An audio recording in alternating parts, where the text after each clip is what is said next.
On voit que cette notion de souffrance au travail est étymologiquement ancrée, on va dire, dans la notion de travail.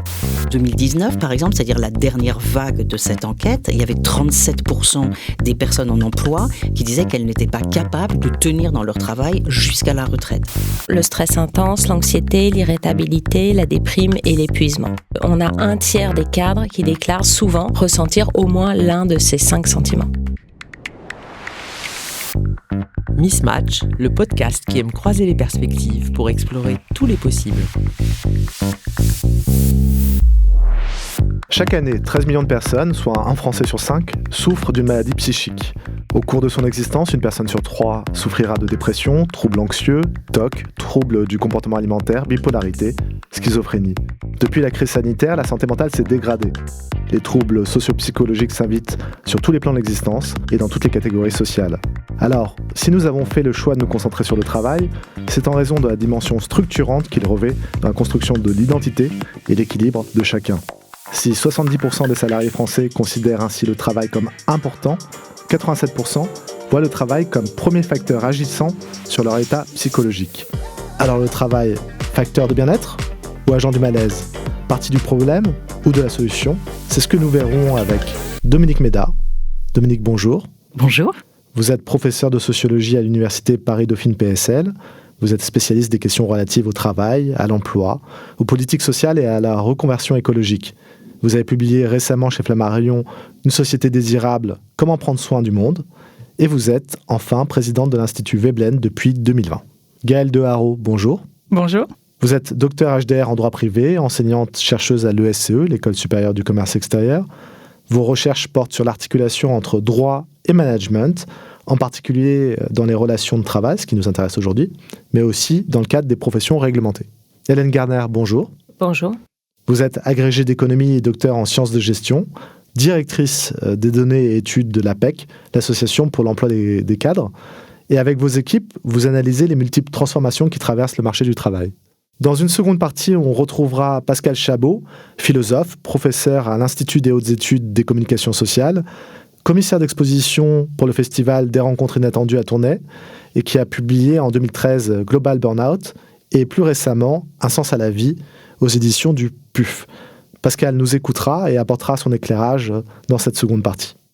Alors, on va peut-être s'attacher dans un premier temps à définir le périmètre autour de la santé mentale. Et je m'adresse à Gaëlle, la juriste, puisqu'on voit que les enjeux de la santé mentale sont restés longtemps sous le radar et que leur définition a évolué avec le temps. On a parlé longtemps de fatigue, on a parlé ensuite de stress, on a parlé de harcèlement moral dans les années 90 avec les travaux de Marie-France Hérigoyen. Et ensuite, dans les années 2000, les risques psychosociaux sont invités. Cet élargissement du spectre, est-ce que ça correspond à une meilleure prise en charge des risques psychosociaux ou au contraire, ça veut dire qu'ils sont étendus ? Je pense que c'est à la fois une meilleure prise en charge et une évolution des notions. L'introduction a bien montré qu'on manipule un certain nombre de notions qui à la fois renvoient à des réalités qui sont similaires, qui se touchent, mais qui se recouvrent partiellement. C'est-à-dire qu'on utilise la notion de santé mentale, on utilise la notion de risques psychosociaux, et tout ça renvoie à une réalité qui implique de très nombreuses variables tenant à l'humain, d'abord, parce que c'est l'humain qui souffre et c'est l'humain qui ressent, mais aussi au progrès de la médecine, parce qu'on prend mieux en charge aussi la santé mentale au niveau médical. Également au choix politique de prise en charge des pathologies professionnelles, mais aussi à l'évolution du droit lui-même qui a intégré un certain nombre de qualifications, je pense qu'on y reviendra par la suite, et puis à l'appréciation du juge qui lui aussi évolue dans son appréciation de la situation de travail. Et puis cette question, elle est aussi au point de tension de plusieurs disciplines qui appliquent des grilles de lecture qui sont très différentes les unes des autres. Alors il y a déjà le droit, mais il y a aussi la médecine, la sociologie, la gestion, la philosophie. Le profil des différents invités montre bien qu'on touche à des dimensions extrêmement différentes. Et puis, il me semble que la question renvoie à la fois à l'histoire de la santé au travail et puis à la relation que l'on entretient avec son travail. comme tu l'as rappelé d'ailleurs en introduction. Si on considère la relation de travail comme une relation de soumission, la santé mentale n'a pas véritablement sa place. Si en revanche, comme dans le droit positif français, on la considère comme une relation de subordination juridique, là, la question de la santé au travail peut trouver sa place de façon assez évolutive et assez variable en fonction des droits et en fonction des définitions retenues par le droit à un moment donné. Du point de vue de l'histoire, l'idée d'une détérioration de la santé par le travail est assez ancienne, puisqu'elle est liée au système économique lui-même et puis à la position que peut avoir un salarié dans le système productif. Et puis, la notion même de travail renvoie à une certaine forme de souffrance. C'est du latin tripalium qui renvoie à la souffrance, à la torture et à la misère. Donc, on voit que cette notion de souffrance au travail est étymologiquement ancrée, on va dire, dans la notion de travail. Mais l'existence d'une corrélation même entre ce qui est donné à faire à un employé et les conséquences de cette tâche sur sa santé s'est imposée vraiment très tôt dans l'histoire. On a quasiment une littérature aussi vieille que le travail, on va pouvoir dire. On prend simplement Galilée. Galilée définissait la fatigue au travail à partir de l'action de la gravité et du déplacement des masses corporelles. Et puis, si on fait un bond dans l'histoire, dès le XVIIe siècle apparaissent les premiers travaux sur les maladies, alors qu'on n'appelait pas encore les maladies professionnelles, mais qui sont les maladies spécifiques des artisans. Et on peut citer, par exemple, les publications de l'italien Ramazzini. Alors, il y a des publications aussi au XVIIIe siècle. Ramazzini, c'est 1777. Et puis au XVIIIe siècle, on a aussi les travaux de Lavoisier sur le travail humain qui montrent bien que la question n'est pas nouvelle et que c'est un peu comme un serpent de mer. À chaque fois qu'on prend en charge une nouvelle pathologie, on se repose la question de la santé au travail. Du point de vue de ce qui m'intéresse davantage, c'est-à-dire le droit du travail, c'est surtout l'essor technologique et la révolution industrielle qui, en augmentant le risque et le nombre des accidents du travail, ont favorisé une meilleure prise en compte de la santé au travail, notamment par l'émergence d'une meilleure prise en charge des accidents par la responsabilité des employeurs. Toutefois, cette prise en charge, c'est dans un premier temps limité à ce qui était visible, tout simplement parce qu'on ne savait pas faire autrement. Et donc, on a d'abord pris en charge ce qu'on pouvait constater, les fractures, les plaies, les blessures, voire le décès. Et ça a progressivement évolué pour arriver jusqu'à un point de maturation beaucoup plus important. La question de la santé au travail a progressivement investi des répercussions invisibles du travail sur la santé. Comme tu l'as dit, les risques psychosociaux regroupent aujourd'hui, ensemble ou séparément, un certain nombre de formes d'atteinte à la santé des salariés et on est relié au stress, au harcèlement moral, aux violences physiques et psychologiques. Donc on a une très grande diversité de pathologies.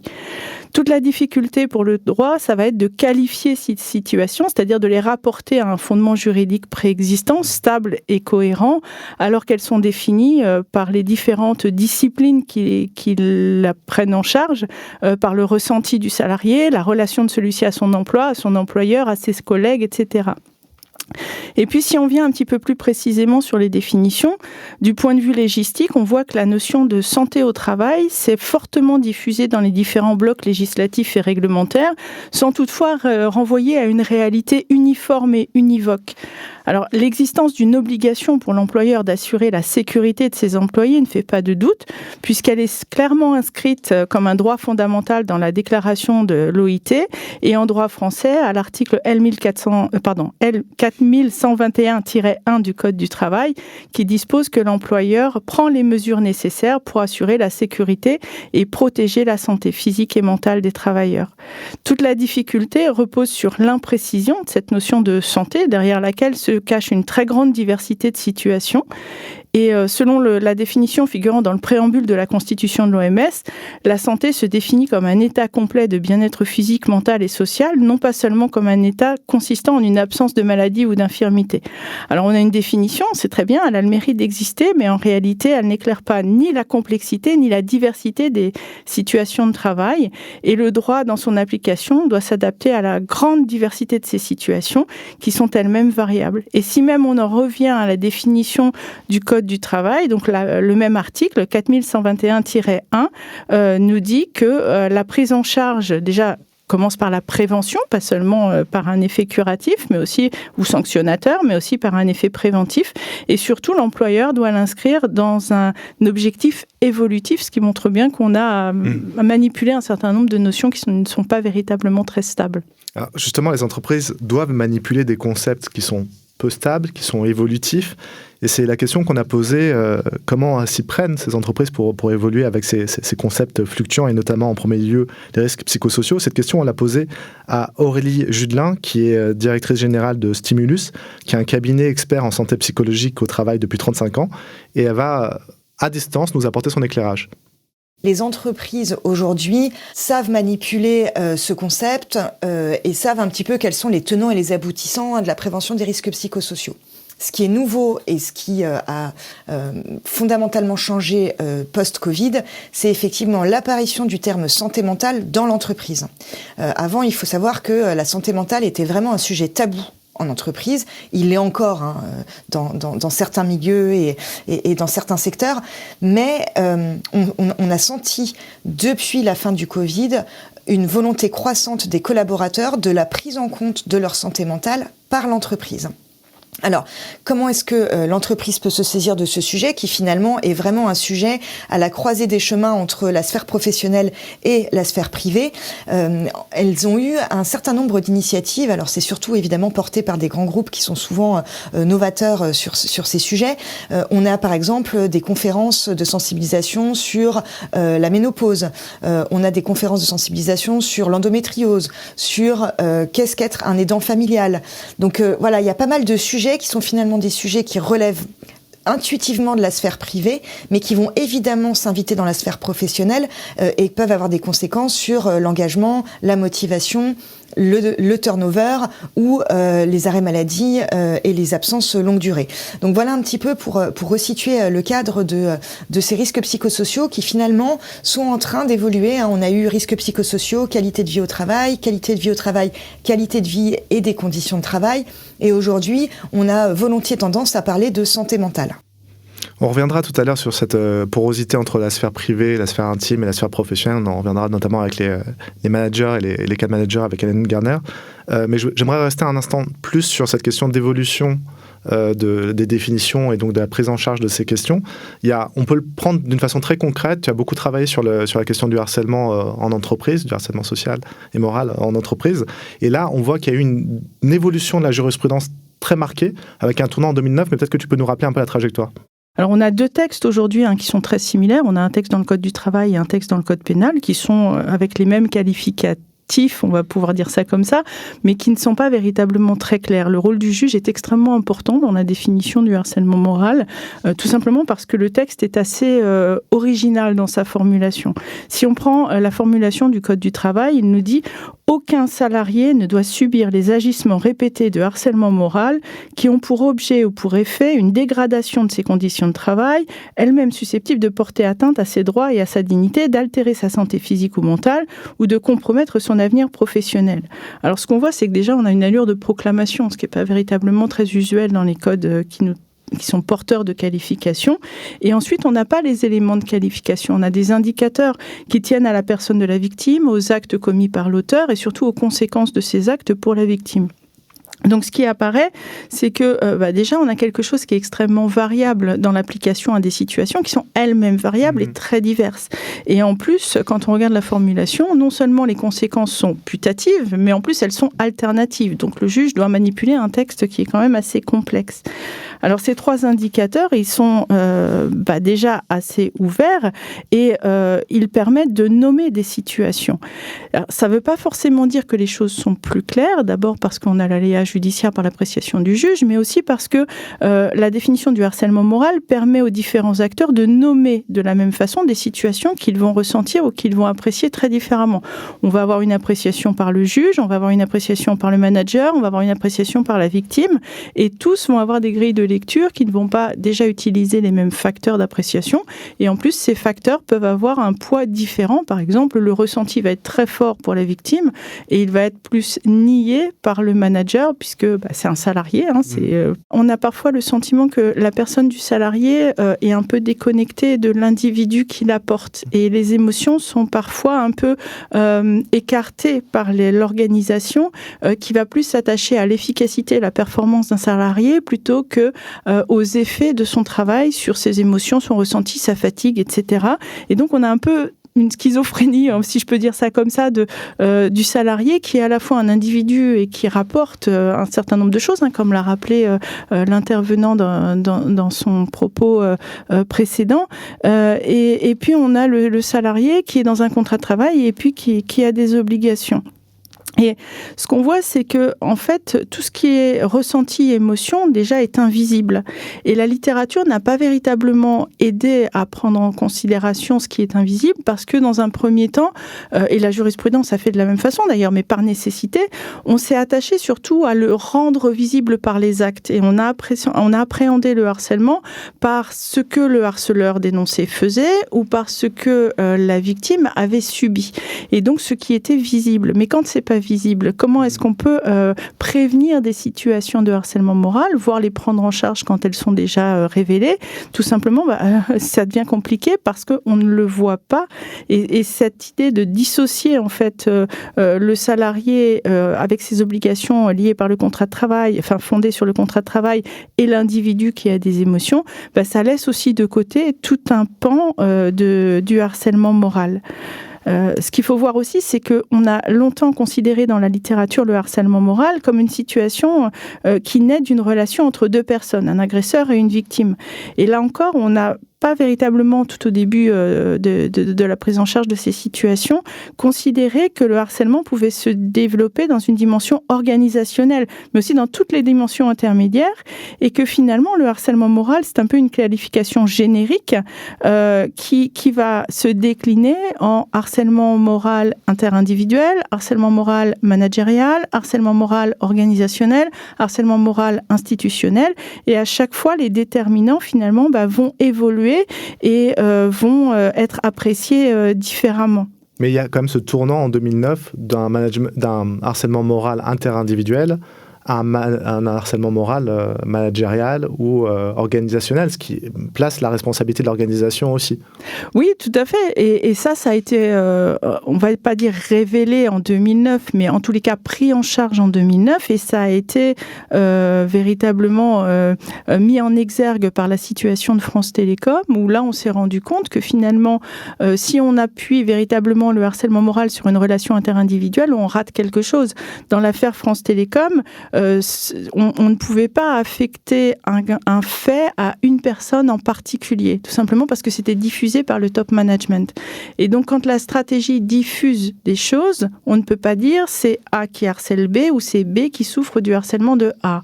Et donc là, dans cette situation-là, on est allé plus loin que la jurisprudence de 2009, puisque on a considéré que le harcèlement pouvait être institutionnel, c'est-à-dire vraiment venir de la structure même, organisationnel, parce que là, c'était vraiment la façon dont les choses se sont déroulées qui a créé le harcèlement, managérial, parce qu'on avait aussi des méthodes qui étaient toxiques, et puis interindividuel, parce qu'on avait aussi un certain nombre de managers qui ont pris part aussi au harcèlement. Donc, on avait tous les niveaux de harcèlement qui étaient révélés à ce moment-là et qui ont fait un peu exploser la qualification pour lui faire appréhender différents champs qu'elle n'avait pas au départ. Dominique, sur cette question, en fait, on voit qu'on bascule d'un problème personnel, individuel, quelqu'un qui irait mal, quelle est la situation dans laquelle il se trouve pour aller mal, à une question structurelle, avec un travail qui doit être interrogé en tant que tel, dans les modes de management et d'organisation qui sont mis en place. Je rappelle que dans la définition de l'OMS, il y avait une ambition, c'est le travail doit nous aider à aller bien, à fonctionner ensemble en tant que communauté. Et on a l'impression que concrètement, le travail peut nous faire aller mal. Qu'est-ce qui est en cause dans les conditions de travail qui nous amène à ça ? Alors en effet, la plupart des études, elles montrent que dans les problèmes de santé mentale, il y a une responsabilité très forte du travail et de l'organisation du travail. Alors on en sait beaucoup sur les conditions de travail et sur leur dégradation, je dirais. La chronique peut en être tenue et en est tenue par un certain nombre d'enquêtes dont on dispose, notamment l'enquête conditions de travail qui est faite par la DARES, la Direction de l'animation, de la recherche, des études et des statistiques, depuis 1978. Ce que montre cette enquête, qui passe à peu près tous les 4 ans, ce qu'elle montre, c'est qu'on a eu une dégradation des conditions de travail à peu près à la fin des années 80, qu'on a eu une pause dans le cœur de la dégradation, c'est l'intensification du travail, donc se dépêcher, avoir des contraintes de rythme, travailler toujours plus vite. On a eu une pause entre 98 et 2005, puis une reprise de cette intensification. Et aujourd'hui, alors je donne comme ça quelques chiffres, en 2019 par exemple, c'est-à-dire la dernière vague de cette enquête, il y avait 37% des personnes en emploi qui disaient qu'elles n'étaient pas capables de tenir dans leur travail jusqu'à la retraite, avec un pourcentage assez proche des cadres, qui étaient 32% à le dire, et des ouvriers employés, 39%. Avec des atteintes plus fortes dans la fonction publique que dans le secteur privé, et notamment la fonction publique hospitalière. Et alors, on a beaucoup d'items comme ça que l'on peut surveiller, c'est-à-dire le fait de se dépêcher en permanence, de devoir interrompre une tâche pour en prendre une autre. En 2016, vous aviez la moitié des personnes qui associaient travail et mal-être. Et on a la chance d'avoir la petite sœur de ces enquêtes conditions de travail françaises, la petite sœur européenne, qui nous permet donc de faire des comparaisons entre les pays européens. Donc sur 36 pays, 71 000 personnes interrogées. Et la vague 2021, qui a donc été passée encore un petit peu pendant le Covid, montrait une situation très dégradée de la France. La France était en queue de peloton de ces 36 pays et faisait sur la plupart des items pire à la fois que les bons élèves. Bon, les bons élèves, c'est l'Allemagne, le Danemark, les Pays-Bas, mais pire aussi que l'Union européenne à 27. Et qu'est-ce qu'on voyait ? On voyait qu'on était très mauvais en matière de pénibilité physique, porter des charges lourdes, avoir des postures douloureuses de la main et du bras, les fameux troubles musculo-squelettiques, etc. Mais aussi, et je reviens sur ce que disait Gaëlle, les contraintes émotionnelles, devoir cacher ses émotions au travail ou être victime de discrimination. Et d'autres points très, très importants. Alors, il y a une question qui dit est-ce que le travail est une menace pour votre santé ? Et là, vous avez presque 40% des personnes qui disent oui, le travail est une menace pour ma santé. Et un autre point, le fait que les personnes, ça me paraît très important, n'ont pas voix au chapitre, ne peuvent pas s'exprimer, ne sont pas consultées, y compris quand on change quelque chose dans leur travail. Et je me souviens d'une enquête qu'on avait faite avec des collègues en 2015 sur plusieurs entreprises, plusieurs secteurs, publics, privés, sur justement la reconnaissance au travail, et où on avait trouvé des situations de très fort mépris, de très forte indifférence, invisibilisation, vous avez dit, Gaëlle, tout à l'heure, et notamment une forme de mépris social. Alors, mépris et indifférence à l'égard des femmes, beaucoup de sexisme, mais aussi à l'égard des ouvriers. Je me souviens d'un ouvrier qui nous disait moi, je suis rien, je suis un pion, je n'existe pas. Les gens des bureaux, ils descendent, ils me regardent même pas, et on va changer quelque chose à mon travail, et on ne va jamais m'en parler. Et donc, on arrive à cette situation en France, je raconte souvent ça parce que ça me semble important à visualiser. On est un pays où les attentes sont extrêmement fortes à l'égard du travail. On nous dit que les gens veulent plus travailler, c'est complètement faux. Il y a des attentes très puissantes. Y compris chez les jeunes. Y compris, et surtout, je dirais même chez les jeunes. L'item qui sort le plus souvent quand on demande aux gens ce qu'ils attendent du travail, c'est réussir quelque chose. Mais en même temps, ces attentes, elles viennent se fracasser sur la réalité des conditions d'exercice du travail. Ce qui vraiment pose un problème dans notre pays. Donc un très grand désir de reconnaissance. Pourquoi cette place du travail en France ? Parce qu'en France, le travail est très associé au statut social. C'est ce qui dit la position que nous avons dans la société. Et c'est donc d'autant plus difficile de ne pas du tout être reconnu à sa juste valeur. Vous l'avez dit, 32% des cadres qui estiment qu'ils ne pourront pas tenir jusqu'à la retraite, 39% pour les ouvriers. On a tendance à penser que les cadres sont plus protégés que les ouvriers qui sont soumis à une pénibilité physique plus grande.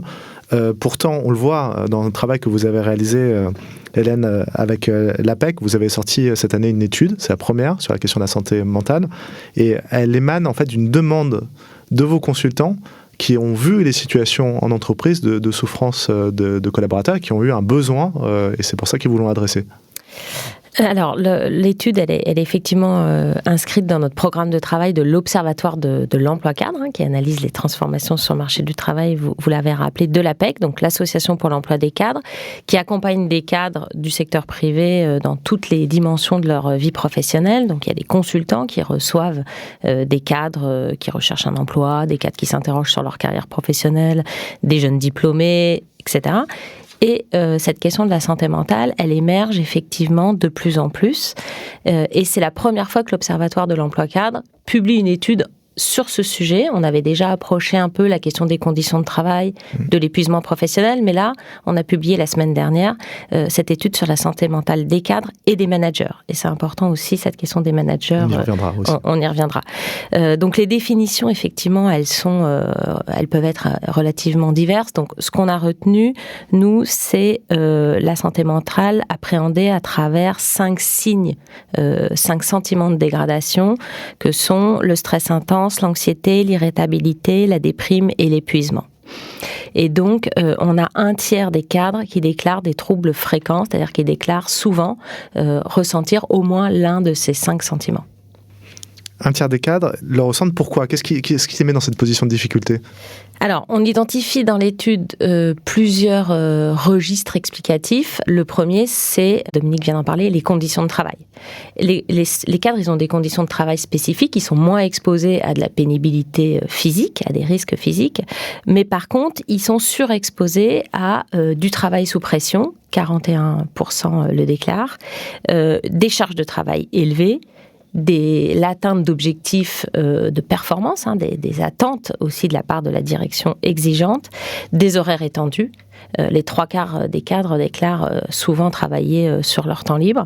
Et puis, un contexte organisationnel mouvant. Les cadres, ils sont en première ligne pour faire face aux grandes transformations qui traversent le marché du travail, la transition écologique, la transition numérique et l'IA notamment, mais aussi le choc démographique et les attentes de leurs équipes. C'est-à-dire que les cadres, et notamment les managers, ils doivent répondre aussi aux attentes qui changent, notamment des plus jeunes, mais aussi des seniors à l'égard du travail. Et donc, ils ont cette responsabilité-là. Et Gaëlle l'évoquait tout à l'heure, depuis la loi de 2002, l'entreprise elle a des obligations pour préserver la santé mentale de ses salariés. Et les managers, ils se retrouvent en première ligne et 9 sur 10 déclarent ressentir cette responsabilité d'accompagner et de prévenir la santé mentale de leurs collaborateurs. Donc, ils se retrouvent en première ligne pour répondre à ces attentes, préserver la santé mentale de leurs collaborateurs et en même temps, ils doivent répondre aussi aux attentes de la direction et de leur hiérarchie. Donc, ils sont un peu pris en étau et on écrit dans l'étude que les managers, c'est un peu les grands oubliés de la santé psychosociale au travail. Donc ça, c'est le premier registre, c'est les conditions de travail. Le deuxième, et on le pointe, et c'est vraiment spécifique au cadre, c'est l'identité cadre, qui exacerbe en fait cette difficulté en matière de santé mentale. Cette identité cadre, c'est la culture du dépassement. On a presque 9 cadres sur 10 qui disent que c'est normal de se dépasser au travail. Donc cette culture de la surperformance, du surengagement, et la question du temps de travail évidemment, et du forfait jour alimente cette notion, ça favorise à la fois une dégradation de la santé mentale des managers aussi, et ça rend très difficile la prise de parole, ça rend très difficile la possibilité de dire que ça ne va pas. C'est dissonant avec les attentes et les représentations du cadre, et on revient sur la question du statut. L'image du cadre, c'est pas l'image de quelqu'un qui a des difficultés, qui exprime une vulnérabilité. Et donc ça ressort très fortement quand on écoute les cadres. On revient à la question de la contrainte émotionnelle qu'évoquait Dominique tout à l'heure. Tu voulais réagir, Gaëlle ? Oui, sur la notion d'expression qui est, à mon sens, est assez importante parce qu'elle fait écho à une étude qu'on a fait. On a analysé les discours qui ont été portés par les dirigeants de France Télécom Télécom pendant le procès. Donc on a pris tout ce qui a été dit et justement quand les gens exprimaient ce mal-être et la difficulté à tout simplement répondre aux injonctions qui leur étaient faites dans le cadre de l'évolution de France Télécom, ils étaient qualifiés dans les travaux qu'on a trouvés de gens à problème ou de gens fragiles. Donc à la fois on attend des cadres et des salariés, quel que soit leur statut d'ailleurs, qu'ils expriment la difficulté pour permettre à l'employeur de prendre en charge le plus tôt possible les difficultés qui peuvent survenir, mais en même temps, on a aussi cette difficulté de l'employeur d'entendre que l'organisation peut être défaillante concernant un ou plusieurs cadres, un ou plusieurs salariés, et si on les qualifie de gens à problème, forcément la parole est aussi disqualifiée et l'application de la prévention devient extrêmement compliquée. Oui, puis ça allait avec une forme de virilisme aussi du discours dirigeant. Il faut être puissant, il faut être fort, il faut montrer. Les gens qui sont faibles, ils n'ont pas à être là. Aucun problème à l'époque à avoir ce double niveau de discours. En fait. Les autres sont faibles et nous, on est forts et ils ont du bon côté, sinon ils sortent. C'est ça. Dominique. Je voulais réagir aussi là-dessus. J'avais été l'an dernier invité au congrès des chirurgiens orthopédistes. Et donc, une sorte d'élite, quoi, les chirurgiens, très forts, considérés un peu comme des dieux. Et c'était absolument passionnant, ce congrès. Ils avaient consacré une de leurs sessions aux conditions de travail, parce que ça remontait de toutes parts, de la part des chirurgiens, que ces personnes-là n'en pouvaient plus, connaissaient des forts taux de burn-out, dormaient plus la nuit, etc. Et il y avait un jeune chirurgien qui était intervenu de la salle, disant on nous prend pour des surhommes, mais on n'est absolument pas des surhommes, on n'en peut plus. Moi, quand je sors d'une opération de 12 heures, j'aurais envie de pouvoir débriefer, de pouvoir m'exprimer, de pouvoir travailler avec mes équipes, de pouvoir recueillir tout ce qu'ont vécu mes équipes. Et en fait, je ne peux pas, j'ai pas le temps. Et donc, ils étaient obligés auparavant de rentrer tout ça. Et là, ils n'avaient plus du tout envie de rentrer tout ça en eux et de le garder en eux. Et donc, ça veut dire que cette parole, il faut qu'on soit capable de la traiter, d'organiser presque des délibérations à partir de là. Ouais. Il y a une jolie expression que tu as employée, Gaëlle, quand on a préparé cet échange. On embarque avec nous notre émotionnel quand on vient au travail, quoi. On ne peut pas faire cette part des choses en disant je laisse l'émotionnel à la maison et j'arrive. Donc on n'est pas des individus clivés, mais on peut retrouver ça dans le discours. C'est intéressant, c'est cette fameuse série qui s'appelle Severance qui nous raconte ça, qui clive en effet les gens et leur demande de laisser leurs émotions privées à la porte lorsqu'ils rentrent au travail et vice-versa d'ailleurs. Et on ne sait plus qui est qui, du coup, on ne connaît plus les identités des gens. Exactement. Hélène. Oui, ce qu'on observe dans l'étude, c'est qu'effectivement, en lien avec cette injonction d'épassement, on a une partie des cadres qui préfèrent garder le silence. Et quand on leur demande pourquoi, il y a plusieurs raisons qui sont invoquées. Ils ont peur que ça freine leur évolution professionnelle. Ils ont peur de ne plus être considérés comme quelqu'un de fiable ou de légitime. C'est terrible. Et du coup, ils préfèrent garder le silence sur leurs difficultés. Donc, ils ont beaucoup de mal à en parler avec leur propre manager et devant leurs équipes, ils essayent de faire face. Donc, être manager, ça exacerbe les risques de voir sa santé mentale dégradée, mais aussi ça rend encore plus difficile la prise de parole. Et quand on leur demande comment ils réagissent, qu'est-ce qu'ils font, certains posent des congés pour souffler un peu. Le télétravail, on y reviendra peut-être un peu, avec une ambivalence du télétravail, qui est justement cette porosité entre la sphère personnelle et la sphère professionnelle. Mais on a quand même un tiers des cadres, des managers qui déclarent des difficultés en matière de santé mentale, qui augmentent leur temps de travail. Donc qui alimentent ce surengagement dans un espèce de cercle vicieux qui empêche encore plus la prise de parole et l'accompagnement des difficultés. Il y a une complexité liée à l'émotionnel, la gestion de l'émotionnel est quelque chose du dur. Je cite un témoignage qui ressort de l'APEC, d'une femme de 48 ans, chef de projet service dans une grande entreprise, qui dit « Les émotions sont difficiles à gérer, car voir quelqu'un en détresse ou pleurer est complexe. Ça me donne vite les larmes aux yeux. La gestion des émotions de mes collaboratrices est difficile. » On est dans une difficulté même en termes de compétences à le gérer, on est dans une absorption de ces émotions dont on ne sait quoi faire, et donc on est en double souffrance d'une certaine façon. On ne peut pas aider, on ne peut pas s'aider aussi. L'organisation, Gaëlle, elle y répond d'une certaine façon, par une langue managériale qui dit en fait, il n'y a pas de problème. Ouais, c'est ça, c'est qu'on laisse pas de place non plus à l'expression des émotions, parce qu'il y a cette fameuse novlangue dont tu parlais tout à l'heure et dont tu disais qu'elle était un peu clivante. Et effectivement, elle est clivante. Elle est clivante parce qu'elle n'est pas faite pour recevoir les émotions. Donc, elle demande aussi aux salariés de laisser une partie d'eux-mêmes à l'extérieur, tout simplement parce que la novlangue, elle est, ou la langue managériale, comme on veut l'appeler, elle est technique, elle est désincarnée, elle a un discours explicatif et légitimateur, et surtout, elle s'impose par une large diffusion au sein de l'organisation, et elle s'impose aussi par une faible prise à la discussion. On ne laisse pas aux salariés la possibilité d'exprimer leurs émotions dans la novlangue. La novlangue, elle est faite pour piloter, elle est faite pour recentrer sur un résultat, et les personnes qui poursuivent ce résultat, finalement, n'y ont presque pas leur place. Alors, c'est bien parce qu'elle donne l'illusion du contrôle, parce qu'elle s'appuie sur des bases théoriques et professionnelles, mais en même temps, elle s'appuie sur des termes tellement larges qu'on ne peut pas les discuter, puisqu'on ne peut qu'être d'accord avec. Donc, au final, seul le résultat compte. Et quand on regarde le discours managérial, on voit qu'il a vraiment un rôle à jouer dans l'organisation. Une fois encore, l'affaire France Télécom montre une vraie évolution. Quand on étudie les discours qui ont été portés devant les salariés ou devant les institutions de France Télécom avant le procès, on avait quasiment un langage guerrier. En tout cas, c'était prescripteur, on s'imposait. D'ailleurs, on ne recevait même pas la parole des salariés puisqu'on avait une langue qui était descendante. On a un discours qui vient du top management et qui descend vers les salariés. Et puis, de toute façon, les salariés sont réduits au silence. Parce que, encore une fois, si ça remonte, c'est que ce sont des gens à problème. Donc, ça ne remonte pas. Et quand le procès s'est engagé, en défense, on a vu une véritable évolution de ce discours. Le discours managérial est devenu un discours légitimateur. Si j'ai fait ça, c'est pas parce que j'ai voulu commettre un acte de harcèlement, c'est parce que ça s'imposait. Regardez les techniques managériales, elles m'imposaient de prendre cette décision. Regardez l'état de l'entreprise qui m'imposait de prendre cette décision.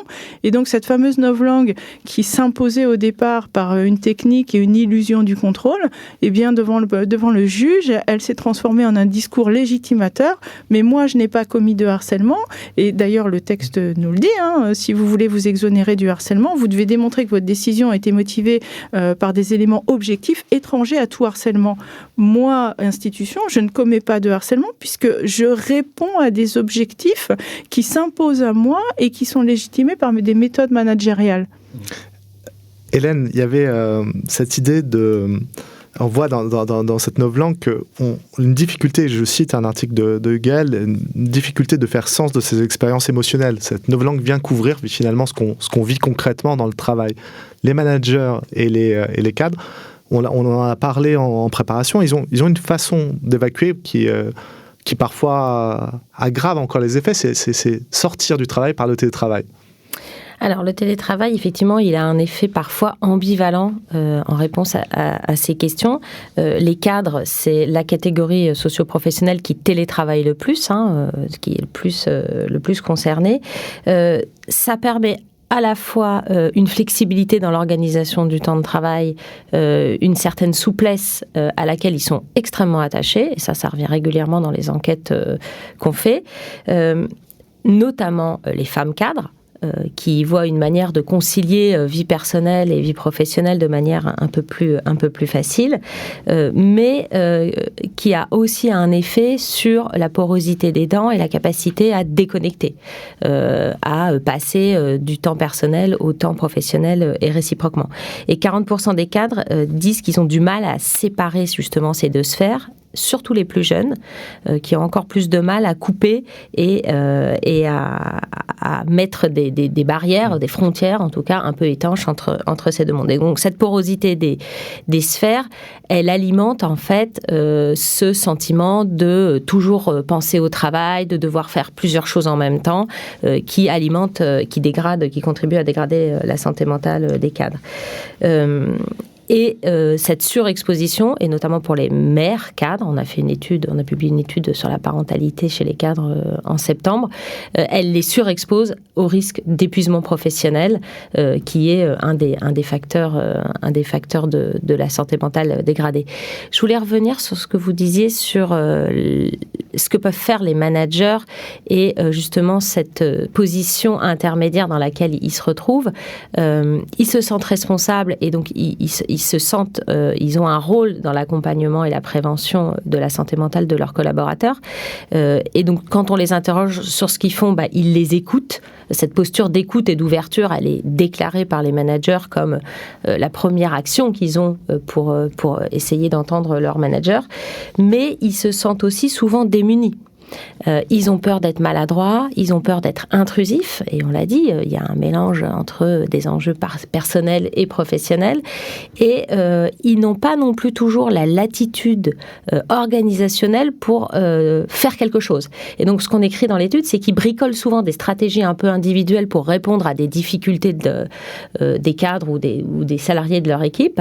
Alors on essaye d'alléger la charge de travail, d'assouplir un peu les délais, de donner un peu plus de flexibilité, d'accompagner même des cadres parfois ou des salariés sur une évolution de carrière. Mais ils sont un peu seuls face à ça. Ils sont à la fois pas tellement formés à l'écoute, sur ces questions-là, et pas tellement soutenus non plus par la hiérarchie. Et donc, il y a plus de la moitié des managers, par exemple, qui jugent que c'est difficile de réduire la charge de travail de leurs collaborateurs ou d'adapter leur organisation de travail. Donc, ils ont des solutions sur lesquelles ils n'ont pas tellement la main, et ça renforce aussi leurs propres difficultés en matière de santé mentale. Ils ont parfois un problème de fléchage aussi. Vers qui adresser des gens qui souffrent. Voilà, et la question des ressources, à qui on s'adresse, qu'est-ce qu'on fait ? Donc là, évidemment, le rôle des DRH, des directions des ressources humaines, il est central. Dominique. Oui, je voulais revenir sur cette complexité et finalement sur les conflits de rationalité en donnant un exemple. Dans l'enquête dont je vous parlais tout à l'heure, on avait été dans une grande banque assurance et dans le centre d'appel d'une grande banque assurance. Et où il y avait presque uniquement des femmes qui répondaient au téléphone pour donner des conseils aux personnes qui les appelaient. Et le taux de décroché était insuffisant pour les managers, justement. Et donc, il y avait eu une réforme consistant à couper le service en deux avec des personnes qui exclusivement répondaient au téléphone en ne pouvant pas donner la réponse puisqu'elles n'avaient plus accès au dossier, et des personnes qui étaient uniquement dans les dossiers. Donc il y avait un énorme malaise. Et je veux insister sur ce conflit de rationalité. Les managers étaient contents parce que le taux de décroché était plus élevé. Ouais, en termes de performance, il y avait des indicateurs. Exactement, ouais. Mais le malaise au travail était absolument horrible puisque personne n'était content. Les femmes qui répondaient au téléphone, elles se faisaient engueuler parce qu'elles n'avaient pas la réponse, et celles qui étaient le nez dans les dossiers, elles n'avaient plus jamais le client au téléphone, donc c'était horrible. Et puis, donc un conflit de rationalité où en fait c'est la faute de personne.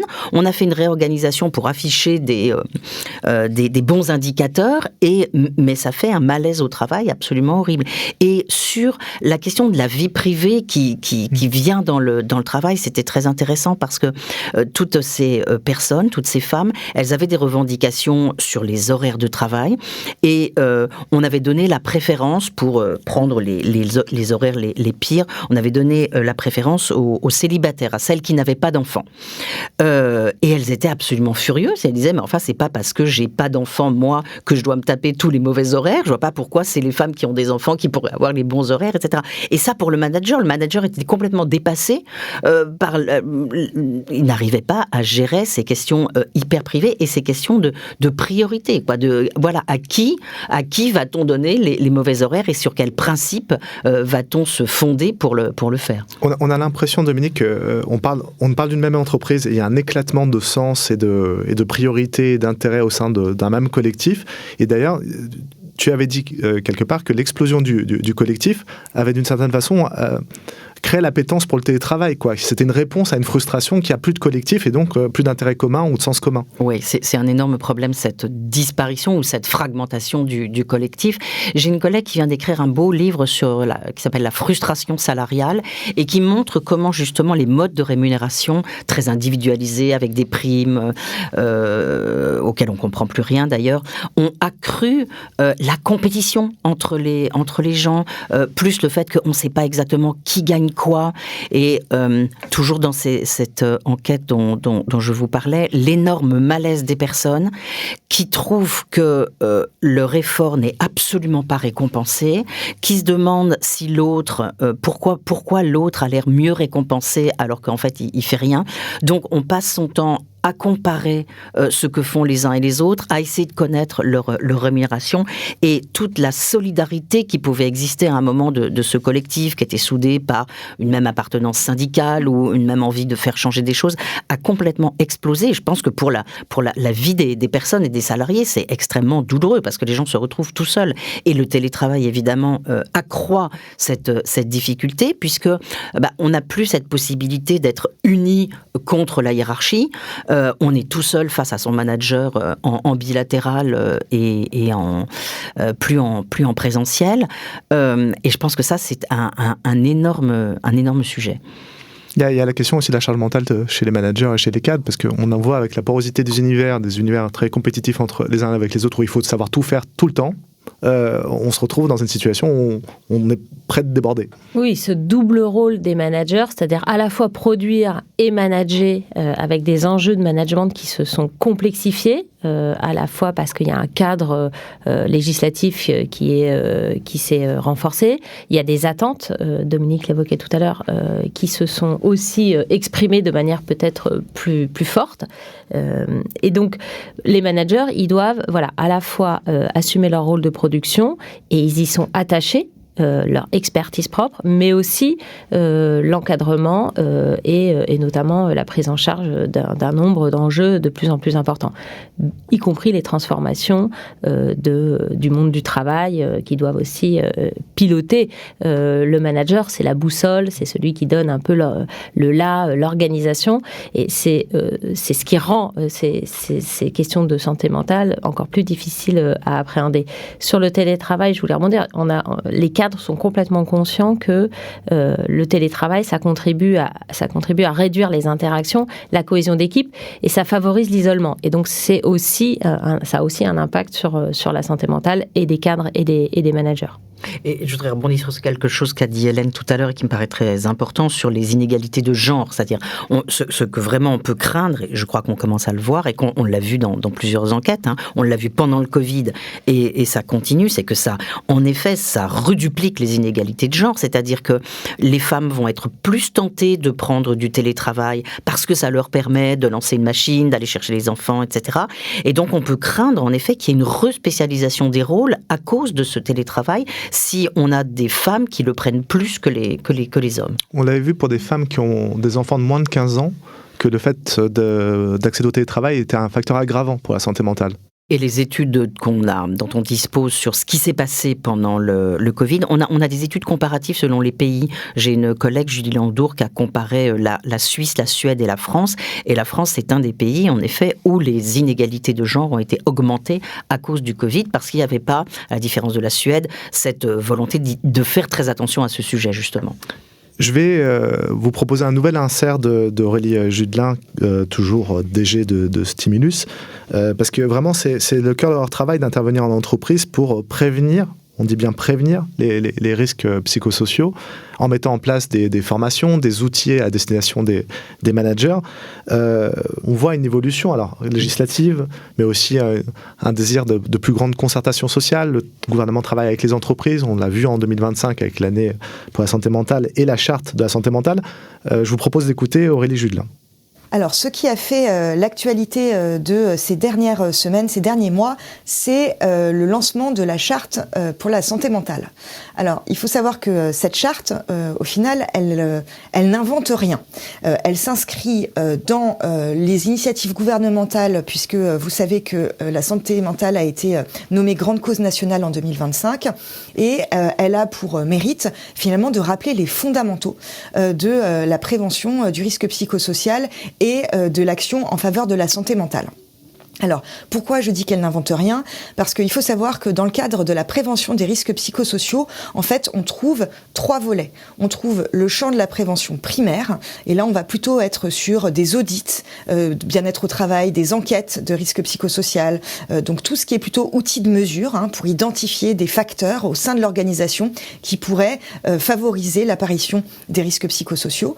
Le volet secondaire, le champ de la prévention secondaire des risques psychosociaux, c'est toutes les actions en matière d'outillage, donc formation, sensibilisation, coaching, sur les bons réflexes, les bons comportements à adopter en matière de prévention des risques psychosociaux.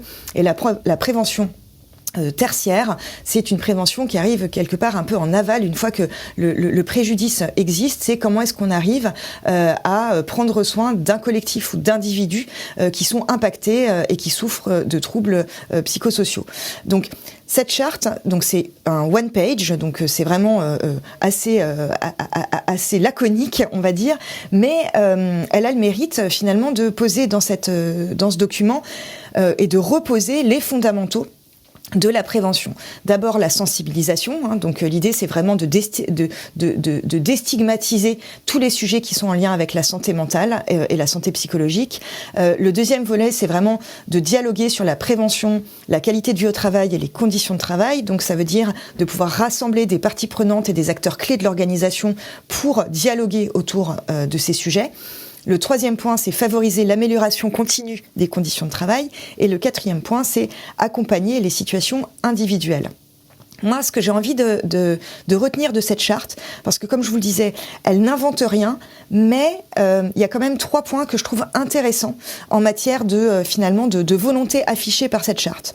Le premier point, c'est que cette charte, elle réconcilie bien les sujets qui sont de l'ordre de l'organisation et des sujets qui sont de l'ordre de l'individu. Et pour pouvoir préserver la santé mentale de ses collaborateurs et collaboratrices, il faut à la fois agir à un niveau organisationnel, collectif, mais également être en capacité de pouvoir prendre en charge des situations individuelles. Donc ça, c'est un point important. Le deuxième point, ce qui me semble aussi important de souligner, c'est que dans le cadre de cette charte, on fait mention explicitement des sujets de diversité et d'inclusion. Et comme le rappelait l'un de vos intervenants précédemment, les problématiques de harcèlement sont des problématiques qui sont très importantes et booming dans les entreprises. Donc le fait de pouvoir anticiper et établir des règles du jeu claires en matière de discrimination et d'inclusion, donc non-discrimination et d'inclusion, c'est majeur pour assurer un bien travailler ensemble.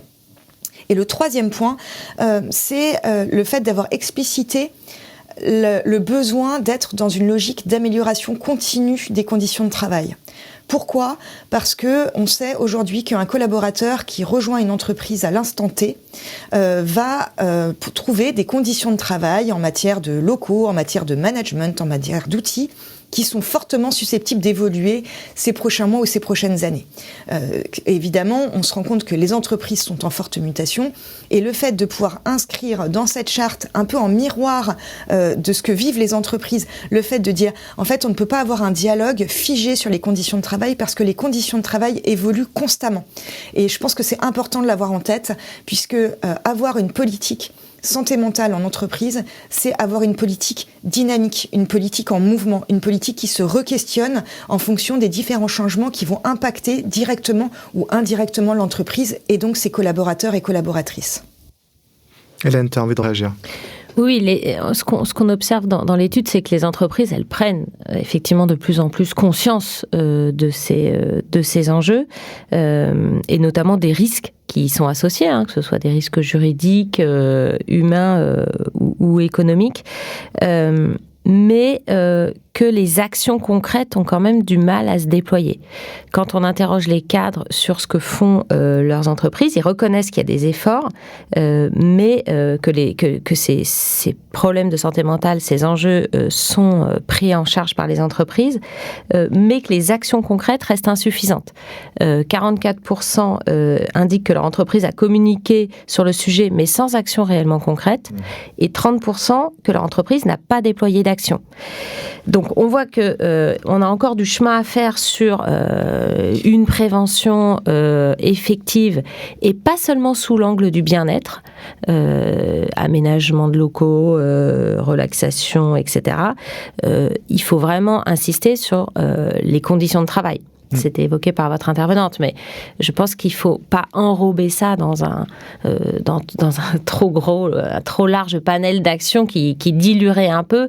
La question des conditions de travail, elle est vraiment spécifique. Elle est différente selon les activités qu'on exerce dans l'entreprise, mais pour les cadres comme pour les ouvriers et les employés, c'est une question de conditions de travail. Et donc, il faut vraiment s'attaquer aux racines de ce qui contribue à dégrader la santé mentale pour vraiment avoir une action concrète. On a un enjeu de formation qui est insuffisant, la formation des collaborateurs, la formation des managers, mais aussi la formation des directions des ressources humaines et des hiérarchies, des directions. C'est-à-dire que c'est vraiment une question qui doit être prise en charge par tout le monde pour éviter que les managers se retrouvent seuls face à ces enjeux, avec en plus, je l'ai dit tout à l'heure, une faible latitude organisationnelle pour y remédier. Et la formation, ça débute avant l'entreprise, c'est dès l'école. Ah bah, absolument, oui. Là-dessus, je voudrais signaler deux points. D'une part, dans les enquêtes que j'ai pu faire, ce que l'on entend de la part d'un certain nombre de salariés, c'est un reproche à l'égard du management, qui serait un management, en France notamment, trop fondé sur le diplôme. C'est-à-dire, on a des gens qui arrivent des grandes écoles ou d'écoles, qui sont balancés dans une position, dont les salariés disent qu'ils ne connaissent rien à la réalité de leur travail. Ils ne connaissent pas les résistances que les salariés auxquels ils sont confrontés tous les jours, la nature concrète du travail, les résistances les difficultés, le travail invisible pour faire quelque chose, le travail vivant, quoi, en fait. Et que le manager qui ne connaît pas ça, il est incapable de bien fixer les objectifs, de bien récompenser, de reconnaître. Il y avait une personne qui nous disait « Comment voulez-vous que mon manager me reconnaisse puisqu'il ne connaît pas mon travail ?» C'était très... C'est intéressant parce que la reconnaissance passe par la connaissance du travail. C'est le geste qui va permettre d'avoir une reconnaissance individuelle. Voilà. Pour reconnaître, il faut connaître la réalité de ce que la personne vit. Et deuxième point qui me paraît important, c'est qu'en fait, les gens qui deviennent managers, parfois ils deviennent managers parce qu'ils sont très bons techniquement sur un point. Et ça, c'est vrai dans le public comme dans le privé. Mais alors, ils sont excellents dans leur capacité technique. Et puis, ils arrivent, mais ils n'ont jamais appris à manager. Et donc, en général, c'est des catastrophes totales. Hélène, tu voulais dire quelque chose là-dessus ? Oui, sur cette question du management, il y a un rapport de l'IGAS, l'Inspection Générale des Affaires Sociales, qui a été publié l'an dernier, qui compare les pratiques managériales en France et dans d'autres pays européens. Et on retrouve un résultat qu'on connaissait par ailleurs, mais qu'on a des pratiques managériales extrêmement verticales en France et qu'on a beaucoup de progrès à faire dans cette question de l'écoute et de la reconnaissance. Mais pour nuancer un peu ce que vient de dire Dominique, les managers, et notamment dans les petites équipes, c'est-à-dire quand ils connaissent le travail et leurs collaborateurs, ils expriment souvent quand même des difficultés à pouvoir répondre aux difficultés de santé mentale et notamment de réaménagement de la charge de travail, d'allègement. Donc, ils sont vraiment pris en étau et ce manque d'autonomie décisionnelle, c'est pas seulement parce qu'ils connaissent pas le travail, même quand ils le connaissent, ils n'ont pas toujours les moyens d'y remédier. Puis ça va de plus en plus vite. On a aussi ce que tu qualifies de mode managérial, c'est-à-dire des nouvelles pratiques qui sont sorties tous les 6 mois pour dire il faut manager de cette façon-là, maintenant il faut revoir l'organisation. Donc on a des mots souvent anglo-saxons qui apparaissent dans le jargon et on réadapte l'entreprise très très rapidement à des rythmes soutenus qui sont difficiles à intégrer et pour les managers et pour les collaborateurs. Et ça, c'est une vraie violence sociale. Oui, ça montre, ça fait écho à ce qui vient d'être dit et ça montre qu'on agit sur différents plans. On saisit le cadre comme si son statut en fait suffisait à le définir. Mais d'abord, le cadre, c'est aussi un salarié, donc lui aussi il a des émotions et lui non plus il n'a pas envie de souffrir au travail. Et puis on a une organisation qui elle va être dans une action de plus en plus déresponsabilisante. L'organisation, elle va chercher, et ça ce sont les études sur les modes managériales qui l'ont montré, elle va chercher à avoir des prêts-à-penser, des solutions miracles qu'elle va pouvoir implémenter à moindre coût très rapidement et qui vont faire se succéder des façons de faire dans l'entreprise qui seront très logiques au niveau organisationnel. Qui sont des vérités non discutables. C'est ça, des vérités non discutables parce qu'elles ont été pensées par quelqu'un quelque part, diffusées par des cabinets de consulting dans les écoles de commerce aussi et puis on y participe nous en tant que chercheurs et donc ça va s'imposer comme des façons de faire efficaces. Donc on standardise standardise un maximum, sauf que c'est ce que disait Dominique tout à l'heure, quand on standardise, on ne prend plus en considération à la fois la technique d'une personne experte dans son domaine et puis les contraintes des métiers spécifiques. Et donc on va chercher à standardiser pour avoir un retour sur investissement en quelque sorte hyper rapide, à moindre coût et qu'on puisse justifier. Alors moi, je l'utilise du côté juridique parce que je me suis posé plusieurs questions. Déjà, la première des questions, c'est plutôt du côté économique et c'est pas vraiment ma compétence, mais ça alimente un marché de la connaissance aussi qui décrédibilise les modes managériels parce qu'il faut alimenter ce marché et que par conséquent, on a un intérêt à ce qu'elles aient un cycle de vie de plus en plus court pour pouvoir les remplacer régulièrement. Et puis, du point de vue juridique, moi, elle m'interroge aussi parce que plus on va imposer à un salarié des façons de faire différentes, plus on va modifier, justement, c'est ce que disait Hélène tout à l'heure, ses conditions de travail. Sauf que le salarié, lui, ne va pas raisonner sur le même plan. Et l'impression qu'on a, c'est qu'on a en fait 3 plaques qui glissent les unes sur les autres. On a la plaque organisationnelle, on a la plaque salarié et au milieu la plaque manager et que chacune est véritablement en phase avec l'autre. Il y en a toujours une qui est en avance sur les 2 autres, qui essaye de courir après, sauf qu'on n'a pas les mêmes contraintes encore une fois, parce que le manager, en tant que manager, lui, il doit manager, même si ça ne fait pas avancer le schmilblick de dire comme ça, mais il doit manager et donc il doit imposer cette solution à ses salariés qui ne vont pas forcément comprendre, parce qu'encore une fois, les plans ne s'alignent pas. Et on a ces modes managériels qui vont participer au désalignement et puis qui en même temps vont participer aussi de la perte de sens pour le salarié. Et cette perte de sens, je reviens à ce qui est mon cœur de métier, cette perte de sens, on commence aussi à la voir dans la jurisprudence. Quand on étudie, on parlait tout à l'heure des évolutions depuis 2009. Depuis 2009, on a une autre évolution qui n'est pas véritablement encore très approfondie, mais on voit apparaître dans les arrêts de la jurisprudence, on voit apparaître des juges qui apprécient des méthodes managériales inadaptées, inapproprié. On n'est pas dans la brutalité, l'autoritarisme, qui sont des éléments plus objectifs, j'ai envie de dire, parce qu'ils caractérisent une faute assez facilement. Quand on dit la méthode était inadaptée ou inappropriée, le juge commence à apprécier un jugement de valeur sur la méthode que le cadre a employée. Et en diffusant ce jugement de valeur, il accentue aussi la pression sur les cadres. Alors, c'est à titre de protection des salariés, ça on l'entend bien, mais le cadre est encore plus en étau entre son organisation qui a des attentes à son égard et ses salariés qu'il a envie de protéger. Parce qu'on parle beaucoup des méthodes inadaptées des cadres parce que c'est eux qui les diffusent. Mais le cadre, il a parfois simplement pas le choix. Dans l'affaire France Télécom, la plupart des cadres, quand même, s'étaient opposés à la façon de faire de l'organisation. Ceux qui sont restés parce qu'ils n'ont pas pu partir n'ont pas eu le choix que de suivre le mouvement. Mais encore une fois, des alignements des plaques, c'est pas parce qu'ils appliquaient, ou en tous les cas ils suivaient, ils essayaient de suivre le mouvement, qu'ils le partageaient ou qu'ils le comprenaient. Et donc cette idée des 3 plaques, au final, me semble rendre compte du caractère vraiment multidimensionnel de la question, qui à la fois est individuelle et collective, à la fois est émotionnelle et juridique. Enfin bref, on n'a que des éléments qui viennent s'entrechoquer les uns avec les autres et qui n'arrivent pas, encore une fois, à s'aligner. Je trouve ça intéressant de rappeler que certains cadres se sont opposés à la télécom parce qu'on l'oublie. Et tu l'as dit aussi, certains n'avaient pas d'autre choix que de rester. On oublie qu'il y a un élément extérieur, la pression sociale, le chômage.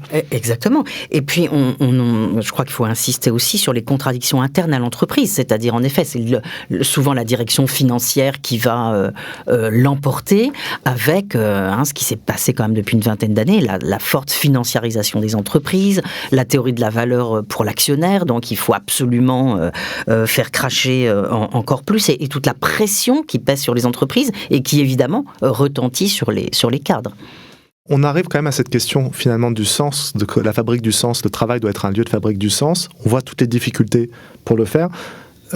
Pour toi, Dominique, ce serait quoi ce qui permettrait la courroie de transmission du sens aujourd'hui ? Comment on peut refabriquer du sens au sein du travail ? Il me semble qu'il faut rendre, je vais peut-être employer un gros mot, mais rendre l'entreprise plus démocratique. C'est-à-dire à la fois être capable, avoir une entreprise qui écoute ses salariés, parce que les salariés sont une partie constituante essentielle de l'entreprise. Organiser, il y a pas mal de propositions en ce moment qui vont dans ce sens, une forme de droit à la parole pour les salariés. C'est la proposition par par exemple de Thomas Coutreau et Coralie Pérez. Et moi, je vais encore plus loin avec deux autres collègues, Isabelle Ferreras et Julie Battilana, où on propose carrément de démocratiser les organisations. C'est-à-dire considérer que l'entreprise, elle est composée de deux parties constituantes, les apporteurs de capital, les apporteurs de travail, et qu'il faut donner le même pouvoir à ces deux parties constituantes. Donc refabriquer du collectif, libérer la parole. Oui. Pour libérer la parole, il faut aussi que les collaborateurs aient envie de s'emparer de la parole et qu'elle ne soit pas censurée. Et c'est un des problèmes qu'on rencontre avec les cadres ou les managers. Oui, se sentir libre, suffisamment libre pour parler, avoir des espaces pour le faire, et peut-être insister sur la question du temps. Parce que les managers, je l'ai dit, sont souvent en posture d'écoute de leurs collaborateurs, mais ils disent aussi manquer de temps pour le faire. Donc cette question du temps pour remplir toutes les fonctions d'un manager, à la fois produire et à la fois manager, encadrer, répondre aux injonctions de la direction avec des objectifs qu'ils estiment eux-mêmes parfois inatteignables, faire face aux transformations. Voilà, donc la question du temps, elle traverse toute l'organisation du travail et les solutions ou les leviers, à mon avis, ça doit venir des trois plaques, c'est-à-dire qu'il faut travailler sur toutes les dimensions. Il y a à la fois comment on arrive à mieux gérer et anticiper la charge de travail et la pression. Il y a vraiment un travail sur l'organisation du travail. Et là, le rôle des ressources humaines et d'avoir des outils adaptés pour le faire, c'est quand même central. Accompagner les collaborateurs et les managers, qui a un vrai soutien. Il faut les former.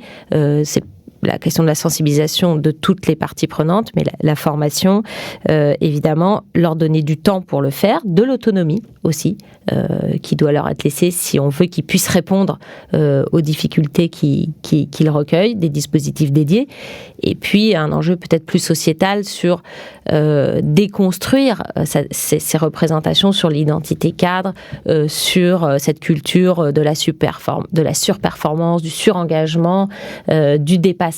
Donc ça, c'est plus sociétal comme levier, mais c'est quand même un enjeu important dans la culture d'entreprise et dans les représentations qui sont d'ailleurs auto-assigné, mais hétéro-assigné. C'est-à-dire que c'est aussi le cadre qui se vit comme ça, et c'est ce qu'on attend de lui. Donc évidemment, ça s'alimente, et comment on rompt un peu ces attentes pour favoriser la qualité de vie de tous les collaborateurs. Juste pour rebondir, c'est quand même une spécificité française, le cadre. Le cadre, c'est très absolument, c'est très français. Donc je suis d'accord. Essayer peut-être de ressembler plus à d'autres pays, par exemple les pays nordiques, où tout le monde a une relation un peu plus pragmatique au travail, et où on n'a pas cette entreprise hyper hiérarchique avec en effet le cadre et sa position très particulière, en venir à des organisations plus horizontales, des organisations apprenantes comme dans les pays nordiques, et un point très important, je reviens sur l'idée de démocratiser,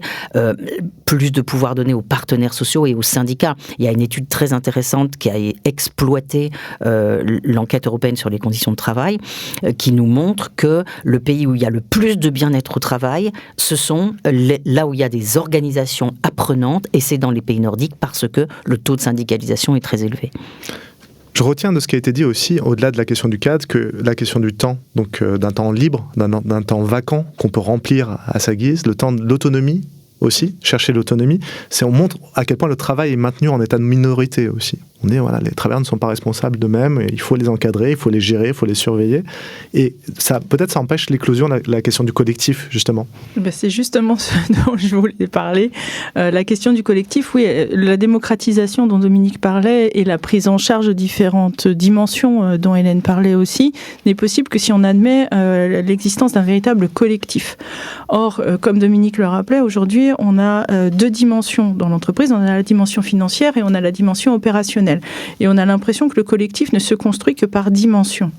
Or, quand on regarde dans les organisations, la question du salarié qui serait désengagé ou qui ne serait pas intéressé par son travail, elle reste marginale malgré tout, parce que même si on n'est pas passionné par son travail, on fait son travail en général.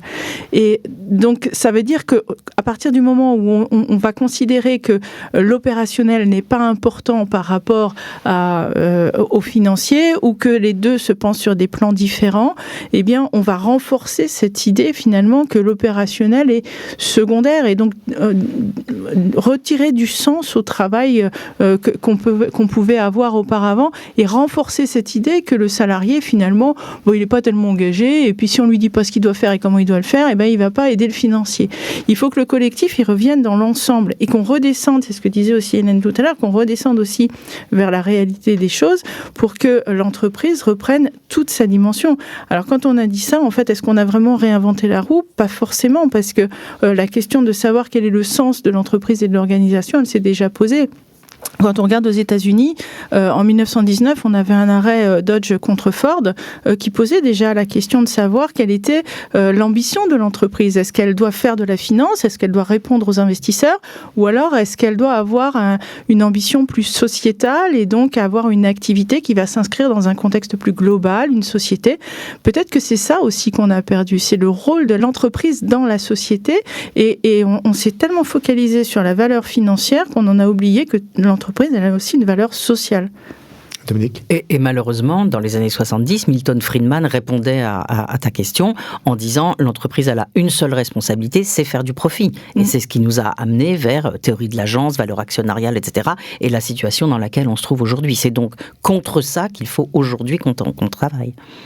Et tu te disais aussi que la question du soutien en entreprise, c'est-à-dire qu'on a l'impression d'être dans une jungle où chacun est contre soi, il faut créer des dynamiques où les gens sont dans une logique d'entraide. Absolument, et donc ça veut dire peut-être de nouveaux objectifs pour l'entreprise. Par exemple, une entreprise qui déciderait, je pense à la Convention des entreprises pour le climat, qui sont des dirigeants qui ont décidé de se saisir à bras-le-corps de la question de la reconversion écologique et qui disent que leur entreprise, ils vont la mettre au service de cette reconversion écologique pour passer d'une économie extractive à une économie régénérative. Et voilà, là, c'est un nouveau projet pour l'entreprise qui me semble très intéressant parce que complètement aligné avec ce que nous devrions faire aujourd'hui collectivement.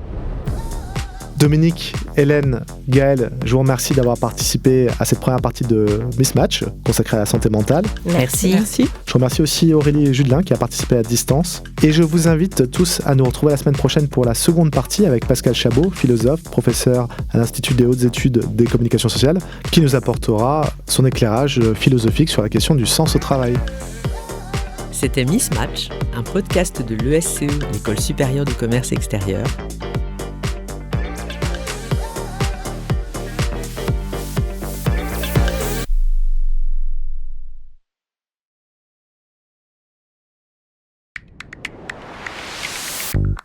Mismatch, le podcast qui aime croiser les perspectives pour explorer tous les possibles. Pour cette partie 2 de Mismatch consacrée à la santé mentale au travail, j'ai le plaisir de retrouver Pascal Chabot, philosophe, professeur à l'Institut des hautes études des communications sociales, écrivain, auteur de plusieurs essais, dont le dernier s'appelle Un sens à la vie. Et j'ai découvert Pascal Chabot en 2013 à la publication de Global Burnout. Alors c'était un terme qui n'était pas extrêmement... Alors ici, il était dans le vocabulaire, mais on ne savait pas du tout ce que c'était. Et le livre a été absolument éclairant parce qu'il croisait à la fois une réalité qu'on croisait, mais il y amenait des concepts philosophiques, un rapprochement avec la 16 aussi. C'était assez intéressant d'avoir cette bascule-là et de dire finalement, ce n'est pas une question individuelle, c'est une question de civilisation. C'était l'idée... Dire qu'il y avait un rapport à notre société, à la civilisation, et puis aussi essayer de comprendre de quoi il s'agissait, parce que je l'ai écrit en 2011, 2012, il est sorti en 2013, et là le terme était, pour moi en tout cas, au début, nouveau. Il était utilisé par certains psychologues, par certains sociologues du travail, mais il n'avait pas eu d'extension sociale. Or, il y avait là quelque chose à penser, à comprendre. Certains disaient, mais pourquoi un anglicisme ? D'autres disaient, mais est-ce que les concepts habituels de la psychologie, comme la dépression, ne pourraient pas suffire ? Ou alors, pourquoi un terme qui semble accusateur ? Mais moi, ce qui me semblait important, c'était d'apporter avec ce terme-là, d'abord, quelque chose comme une sortie de la honte, une sortie du déni. Il y a des personnes qui souffraient profondément au travail et qui n'osaient pas l'exprimer. Le terme a servi à cela au début, à exprimer une sorte d'autodiagnostic qui a été un diagnostic aussi petit à petit plus partagé, où des personnes pouvaient dire j'ai mal au travail, j'ai mal à mon rapport au travail, et j'ai l'impression que ce n'est pas entièrement de ma faute. Et je ne peux pas porter entièrement la culpabilité, et l'approche sur le burn-out, en tout cas que j'ai tenté, est véritablement une approche systémique en voyant les liens entre l'individu et le collectif de travail. Et tu revenais vraiment à la genèse du concept, celui qui l'a formulé, qui est un médecin, et qui racontait lui-même avoir vécu un burn-out et avoir essayé de définir les symptômes de ce qu'il avait vécu, et on voit que c'est très éloigné de la dépression. C'est très éloigné de la dépression, effectivement. C'est Freudenberger, Herbert Freudenberger, qui est né en Autriche dans les années 20, qui a, dans les années 30, heureusement pour lui, pu fuir l'Europe.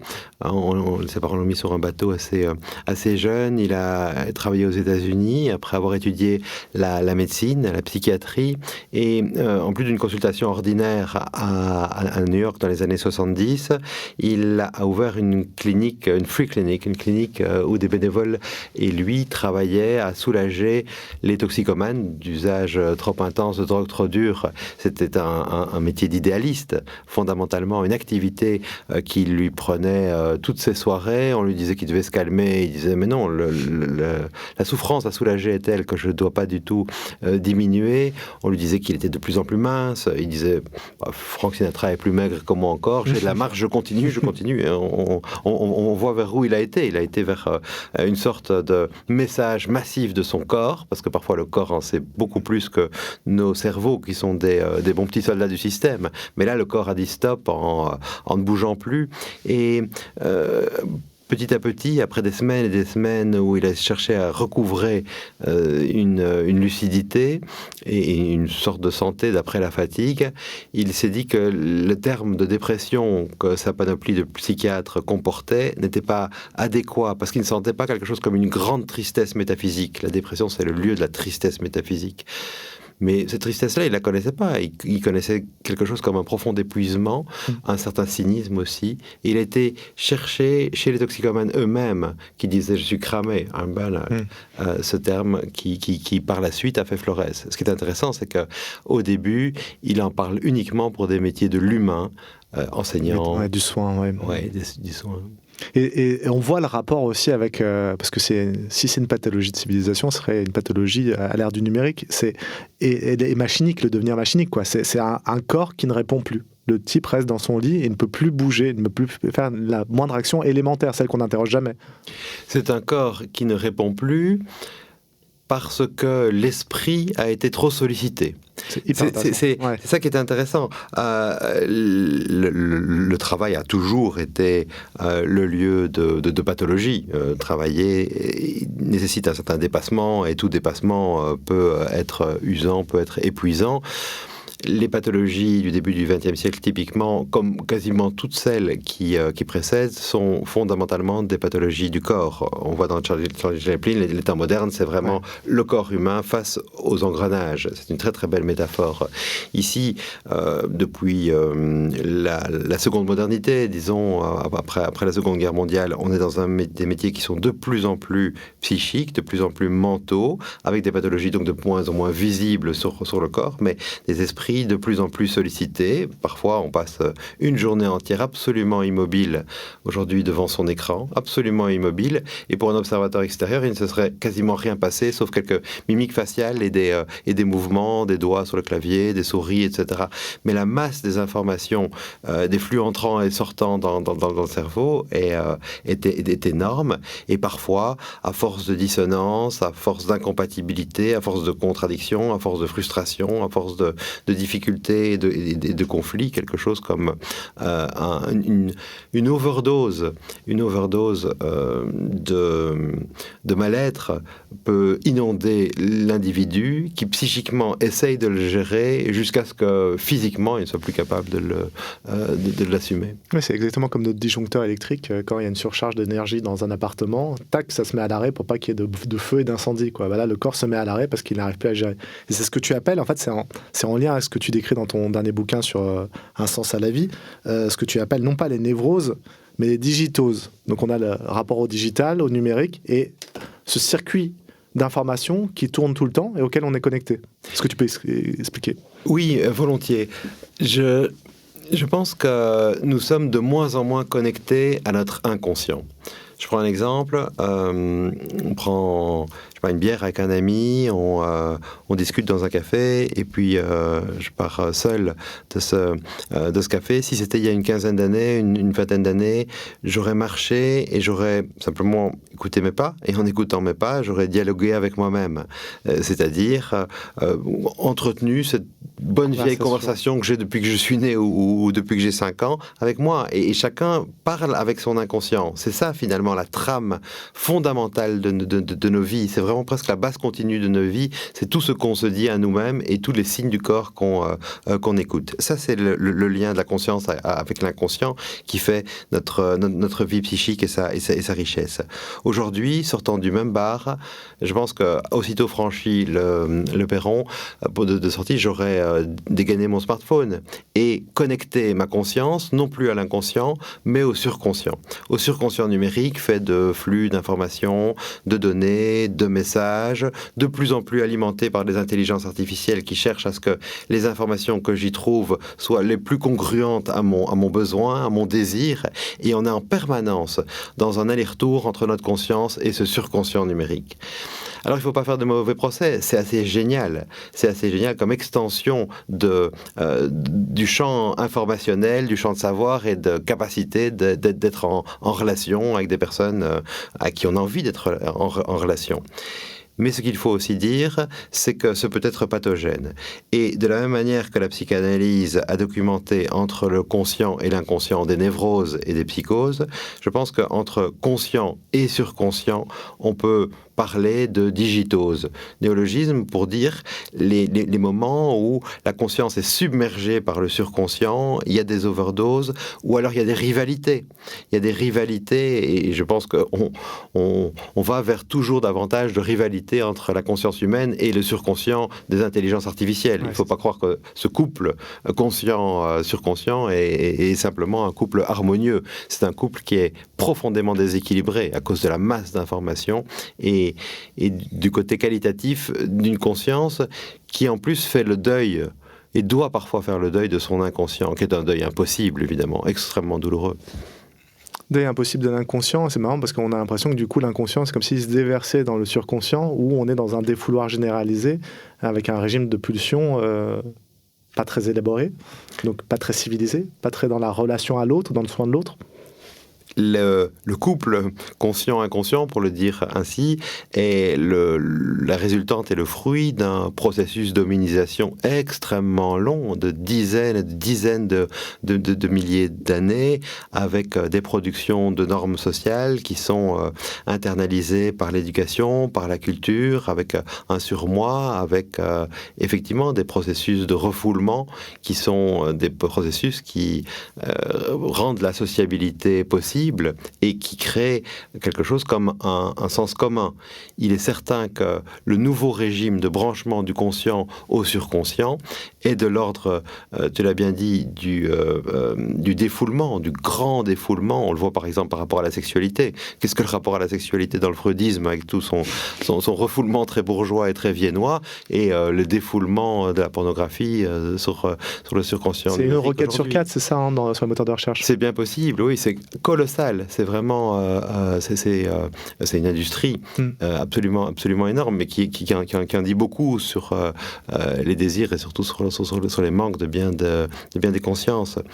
Bon, ce monde-là du défoulement est un monde qui bypass, qui contourne le domaine du surmoi, qui est un domaine qui est le lieu où s'élabore de la sociabilité, où s'élabore du sens commun. Et c'est un des problèmes majeurs d'aujourd'hui, c'est cette difficulté de partager du sens commun, que ce soit dans la société, que ce soit dans les entreprises, dans les institutions. Oui, on voit bien, c'est une question qu'on a finalement peu abordée dans la première partie sur la santé mentale, où on a peu parlé du rôle des technologies, comment elles viennent s'inviter dans les relations humaines, et y compris au sein de l'entreprise, et comment elles changent notre rapport à l'autre, mais aussi notre rapport au temps, puisqu'il a été question du temps quasiment en conclusion, et dire, voilà, il faut du temps, mais... ce que tu as donné comme exemple, où tu sors du café, c'est le temps vide, le temps vacant, est tout de suite occupé, parce que le surconscient est là, disponible. Le temps, c'est la trame majeure de nos existences. C'est ce qui est l'autre nom de la liberté, finalement. C'est ce qu'on a. On a du temps, mais ce temps qu'on a, c'est de l'être. Il est sans doute la plus belle porte d'entrée dans la philosophie. Se demander qu'est-ce que le temps, c'est véritablement poser la question difficile, puisque le temps, on sait tous ce que c'est, jusqu'à ce qu'on nous demande de l'expliquer. Et alors là, on le sait plus du tout. Saint-Augustin le disait et a raison. Je pense que pour comprendre l'évolution de notre rapport au temps, il faut se dire que l'humanité a toujours vécu dans un temps imposé, un temps comme destin, le temps qui est donné, le temps de la nature, les cycles des jours et des nuits, des saisons, c'est véritablement le destin. La modernité invente le temps comme progrès, le temps dans lequel l'action présente peut avoir des impacts sur demain qui rendront demain différent d'aujourd'hui, et on sort d'une sorte de cyclicité de la nature et du destin pour être vraiment dans une action constructrice. Et aujourd'hui, on est dans des capsules temporelles, je les appelle de l'hypertemps, c'est le temps des écrans. Véritablement, la première chose qu'on voit dès qu'on est face à un écran, c'est l'heure qu'il est, et l'heure à la seconde, l'heure à la minute, pour le dire de façon plus juste. Et ces séquences temporelles sont véritablement les lieux de mesure, par exemple, d'une journée de travail. Il y a tout à fait moyen de récapituler une journée de travail en voyant toutes les minutes auxquelles on a envoyé des mails, par exemple. Et ça fait une trentaine, parfois une cinquantaine de mails en disant ben voilà, c'était ça, et puis il y a une petite pause déjeuner, etc. C'était ça ma journée. Dans une force du temps, une grande présence du temps, qui est notre manière de réfléchir. Vous imaginez qu'une boîte mail ne soit plus classée par ordre chronologique. Alors là, c'est le chaos absolument total. C'est parce que le temps, c'est le mode de classement contemporain. Et puis, on vit de plus en plus dans un hypertemps où existe le temps à rebours. Ça, j'adore. J'adore cette idée. Je la trouve très parlante sur l'anxiété qu'on ressent. Mais complètement, parce que c'est une nouveauté qui est lointaine de notre manière de vivre existentiellement le temps. Le temps à rebours, c'est le décompte. C'est le décompte de temps, c'est le temps du GPS. Il vous reste 22 minutes pour arriver à destination. Là.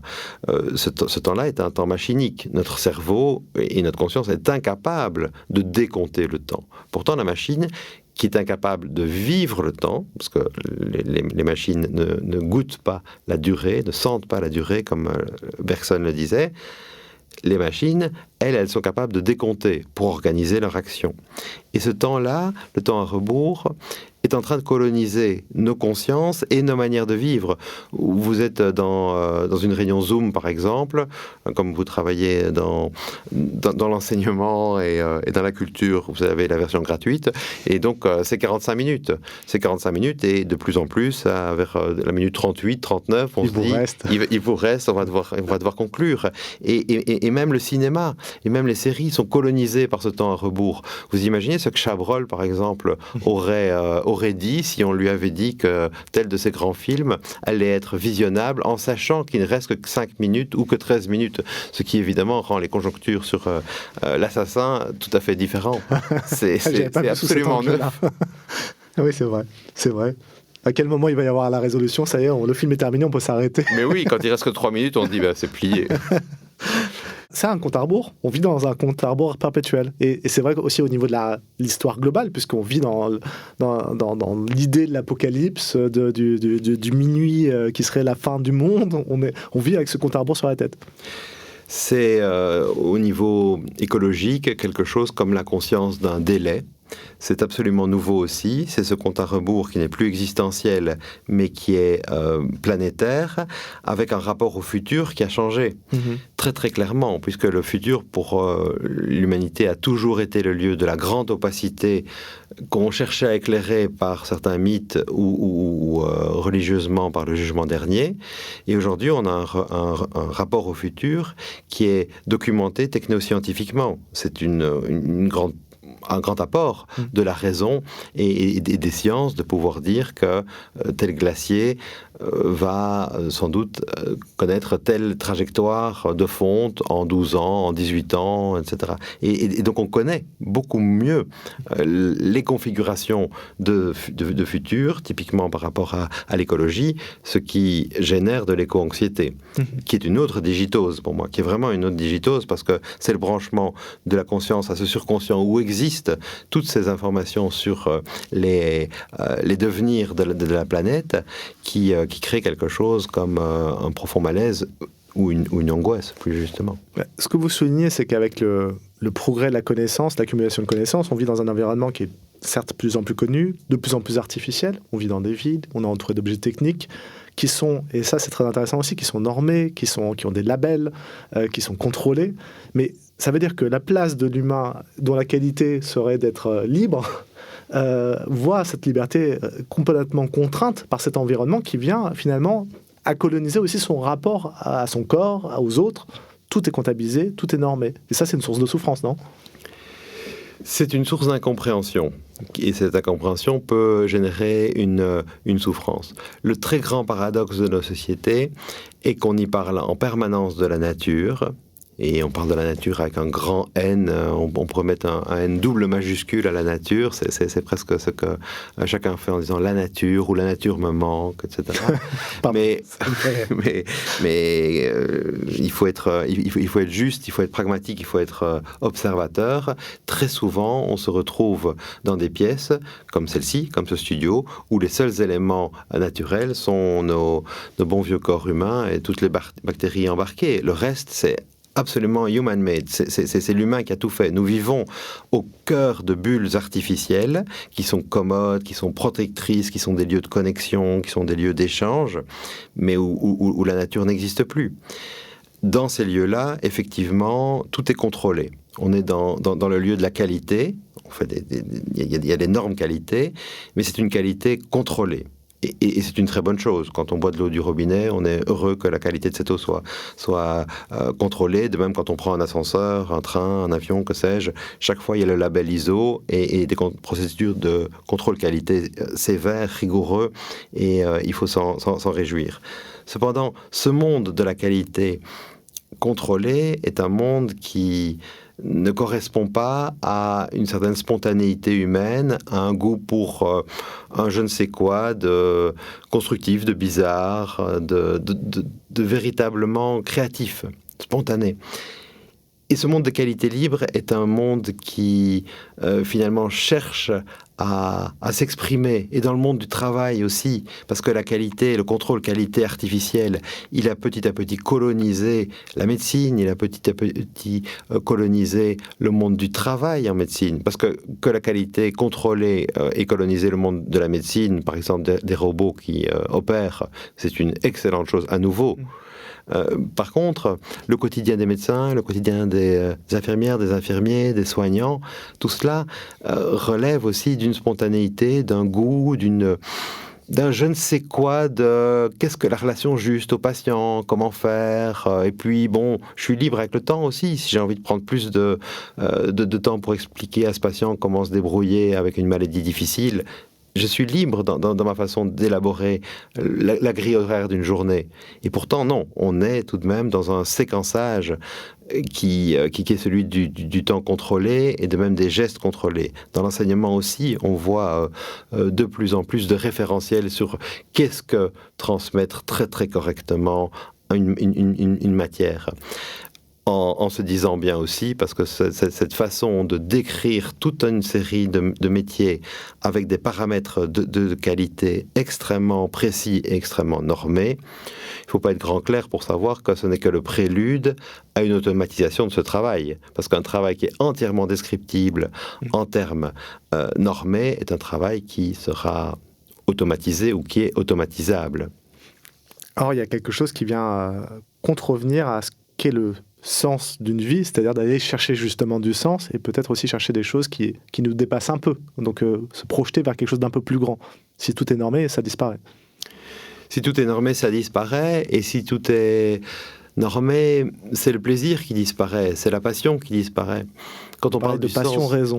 Oui, passion-raison, parce que quand on parle du sens, d'abord il faut dire une chose, quand on parle du sens, il faut savoir que du sens, il y en a partout, il en circule en permanence dans les existences. Le français nous offre que sens, c'est sensation, ce que je perçois, c'est signification, ce que je comprends, et c'est orientation, ce que je deviens, la direction que mon existence suit. Et quand il y a du sens, c'est qu'il y a entre sensation, signification et circulation, et orientation, pardon, quelque chose comme une circulation intéressante, agréable. Ça passe, je sens, je comprends, je deviens. Bon, tout ça est concordant, est aligné, est consonant. Par contre, dès qu'il y a une sorte de contradiction dans mon existence, il y a l'absurde. Vous me dites, cette porte est noire, je la vois blanche. Entre perception et signification, il y a quelque chose comme une discordance. Et nous sommes des machines à reconstruire du sens. On a profondément besoin de sens, psychiquement, comme physiquement on a besoin d'oxygène. Et on va chaque fois essayer de retrouver des nouvelles justifications pour créer du sens.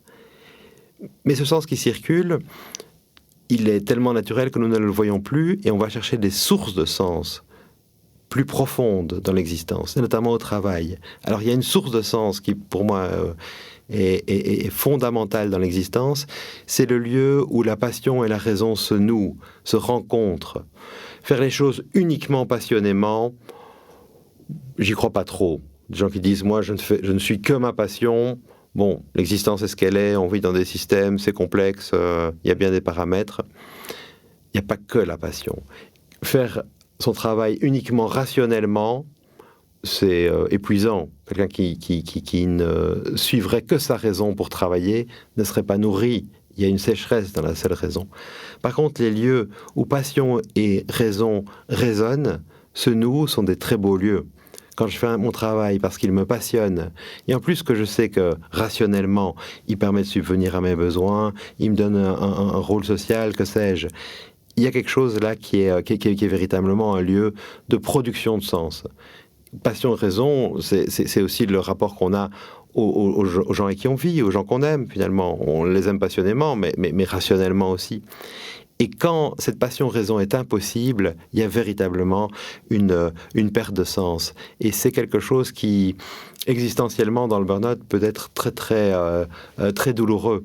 Je voulais dire par rapport au burn-out, et ça... C'était très proche de ce qu'on a entendu dans le podcast de tout à l'heure sur les pathologies du travail contemporain, que ce mot burn-out est très vaste. Il est peut-être devenu trop vaste. Il y a une quinzaine d'années, il était nécessaire pour dire le problème. Aujourd'hui, c'est comme une très très grande enveloppe où on met des choses très diverses. D'autant que le terme s'est popularisé. Il faut être démocrate par rapport au langage. Chacun peut utiliser les termes qu'il désire, mais chacun introjecte dans ce monde, dans ce mot, des mondes psychiques différents. Alors, il y a pour moi 4 types de burn-out. C'est peut-être plus intéressant de voir de voir les choses comme ça. Il y a un burn-out qui est véritablement un burn-out du trop, du débordement, du dépassement, de l'impossibilité de gérer. On a vu avec les 4 tout à l'heure, c'est ceux qui sont dans le dépassement de soi, qui veulent remplir des injonctions contradictoires. Tout à fait. C'est le burn-out du trop.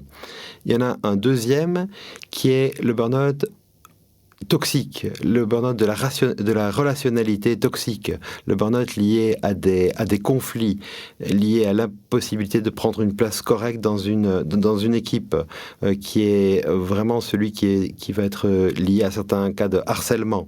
C'est très différent du burn-out du trop. Les deux peuvent bien sûr se cumuler.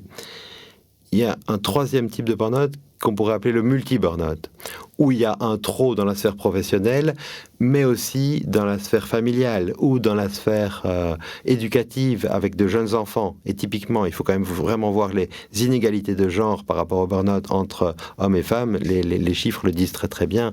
Et les mamans qui élèvent de jeunes enfants peuvent très souvent être dans un cas de multi-burnout entre le côté professionnel et le côté familial. Bien sûr, les pères élèvent aussi des jeunes enfants. C'est sur la charge mentale qui est derrière. Mais la charge mentale, elle est différente. Et il y a un quatrième type de burn-out, c'est le burn-out existentiel, où là, la question du sens et la passion-raison, elle se pose. C'est l'individu qui, dans une salle de réunion, se dit « mais qu'est-ce que je fais là ? Qu'est-ce que je fais de mon temps ? Qu'est-ce que je fais de ma vie à écouter, en fait, ces choses qui ne m'intéressent pas ?» Et là, existentiellement, il y a quelque chose comme une protestation de l'être qui dit « mais ma vie est unique et le temps de ma vie est unique et je n'ai que ce temps-là et pour le moment, depuis des années, peut-être depuis des dizaines d'années, je le donne à ce qui m'éloigne profondément de ce que j'aime et qui ne me nourrit pas. » Et ça interroge le travail, c'est quelque chose d'existentiel, il faut le prendre au sérieux, parce que le travail, c'est un échange bizarre entre du temps et de l'argent. On donne son temps contre le salaire qu'on reçoit. Mais temps et argent sont différents, parce que le temps qu'on donne, c'est le temps qu'on est, parce que c'est le temps qu'on a, c'est notre vie. Et le temps que je donne à ceci, on ne le rattrapera pas. Par contre, l'argent qu'on reçoit, c'est une valeur numéraire. Comme on dit, personne ne sera jamais enterré avec son argent. Il y a quelque chose d'externe à l'être dans l'argent. Et donc, quand on donne ce qu'on a de plus précieux, qui est le temps, contre de l'argent, on est dans une sorte de déséquilibre de l'échange. Et on cherche à ce que ce déséquilibre soit rééquilibré. Et il est rééquilibré alors par le sens, il est rééquilibré par la reconnaissance, il est rééquilibré par le sentiment d'avoir donné son temps, mais pour le bien commun, ou pour un idéal, ou pour s'être bien amusé, pour toute une série de raisons qui font que l'existence est précieuse et agréable. Et quand il y a simplement quelque chose comme un échange où règne la seule nécessité, ce n'est pas suffisant. On voit qu'il faut dépasser la question individuelle par la question de la fabrique d'un commun, d'un lieu où on se rencontre, où on échange nos expériences, où les autres voient ce qu'on fait et où on reçoit ce qu'ils ont fait, exactement comme on l'a fait ici. C'est-à-dire que vous avez écouté des intervenants parler dans une première partie, vous avez reçu, vous restituez, on partage et on fabrique quelque chose de commun. Ça circule, effectivement, ça circule, on reformule, et une grande partie de l'existence se passe à reformuler et à intégrer dans nos propres histoires ce que les autres ont déposé en nous, déposé dans nos oreilles, et ça fait du collectif, ça fait du commun. C'est extrêmement important.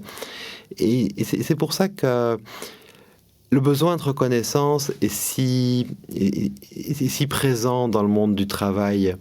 C'est lié au collectif, en fait, la reconnaissance. Parce que quand on veut être reconnu, quand on dit « je désire être reconnu », ou plutôt on dit « je ne suis pas assez reconnu », parce que la reconnaissance intervient souvent dans une plainte, et cette plainte pour méconnaissance, pour non-reconnaissance, il faut la prendre au sérieux. Elle a une composante narcissique, certes, mais je pense que cette composante narcissique n'est pas dominante.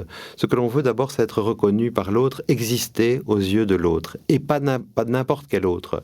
Être reconnu par le commerçant du coin, bon, tant mieux, mais on ne fait pas le même métier. Par contre, ce qui est important, c'est être reconnu par la personne avec qui on travaille. Ça va être l'infirmière qui dira à sa collègue infirmière, eh ben, le pansement là, que tu as fait pour le grabataire de la 8... de professionnel à professionnel. De professionnel à professionnel, parce que c'est un jugement qui alors souligne le côté bien joué, le côté bien fait, et aussi la beauté du travail. Il y a beaucoup d'esthétique dans le monde du travail. Tu as bien réussi, là, tu as bien posé la question, c'était joli. C'est un terme qu'on n'a pas employé, mais c'est vrai que c'est important. Il y a la beauté, il y a l'esthétique, il y a la réalisation. C'est ça la qualité du travail.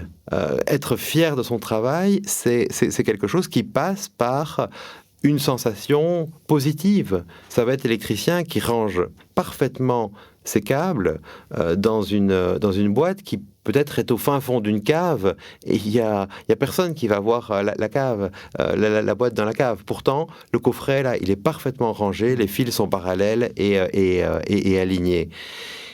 Et c'est de cette beauté-là dont il est question. Et le jugement de reconnaissance, ça va être le collègue qui passe en disant « Eh ben, bien joué, là, c'est picobello, comme ils disent. » Mais ce jugement esthétique, en fait, il dit que les collègues partagent le même sens de ce qui est un travail bien fait, et donc que le collectif existe. Et quand il n'y a pas de reconnaissance, c'est souvent qu'il n'y a plus de collectif. Et quelqu'un qui dit « je me sens pas reconnu », c'est juste quelqu'un qui dit « en fait, je suis seul ». Mais j'espère qu'entre philosophes, on va se dire à la suite de cet entretien qu'on a fait du bon travail sur le sens et sur la reformulation du sens. Pour terminer, je vais vous lire une phrase qui est extraite de votre livre qui nous permettra de mesurer si on a fait du bon boulot. Quand il arrive, grâce à la magie de la conversation, que deux esprits zigzaguent de concert dans un éphémère monde de paroles, alors quelque chose se passe qui ressemble au bonheur suscité par l'existence d'une communauté d'esprits. Merci Pascal. Et merci Olivier. Mille merci.